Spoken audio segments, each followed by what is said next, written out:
पुण्यातील स्वारगेट बस स्थानकामध्ये शिवशाही बसमध्ये तरुणीवर अत्याचार, आरोपीची ओळख पटली। मुख्यमंत्री फडणवीस यांच्याकडून घटनेची गंभीर दखल।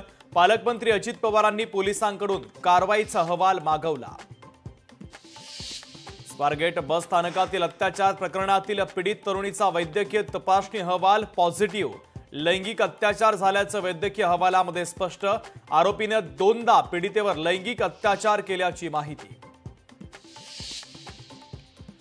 शिवशाही बसमधील अत्याचार प्रकरणाची राष्ट्रीय महिला आयोगाकडून गंभीर दखल। तातडीने कारवाई करण्याचे आयोगाचे आदेश।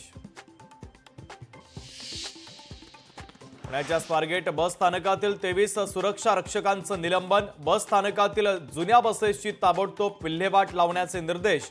परिवहन मंत्री प्रताप सरनाईकांनी बोलावली तातडीची बैठक। मस्ताजोग येथील अन्नत्याग आंदोलन स्थगित। भाजपचे आमदार सुरेश धस, खासदार बजरंग सोनवणे आणि अप्पर पोलीस अधीक्षक सचिन पांडकर यांच्या भेटीनंतर आंदोलन स्थगित।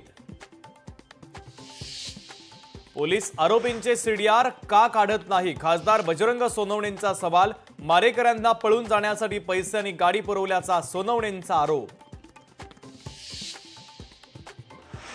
राज्यात फिक्सर आणि दलालांचं पीक आलंय। हे पीक कापण्याचं सध्याच्या मुख्यमंत्र्यांनी ठरवलंय, त्यांचं अभिनंदन। सामनातून मुख्यमंत्री देवेंद्र फडणवीसांचं कौतुक। कोल्हापुरातील कळंबा कारागृहामध्ये कैद्यांच्या 2 गटात हाणामारी। तुरुंग अधिकारी महिलेसह 2 जखमी तर 3 कैद्यांवर जुना राजवाडा पोलीस ठाण्यामध्ये गुन्हा दाखल। वर्धा नदीवर अंघोळीला गेलेल्या 6 जणांचा बुडून मृत्यू। नदीत बुडून 3 तरुण आणि 3 सख्या बहिणींचा मृत्यू। पाण्याचा अंदाज न आल्यानं बुडून मृत्यू झाल्याची माहिती।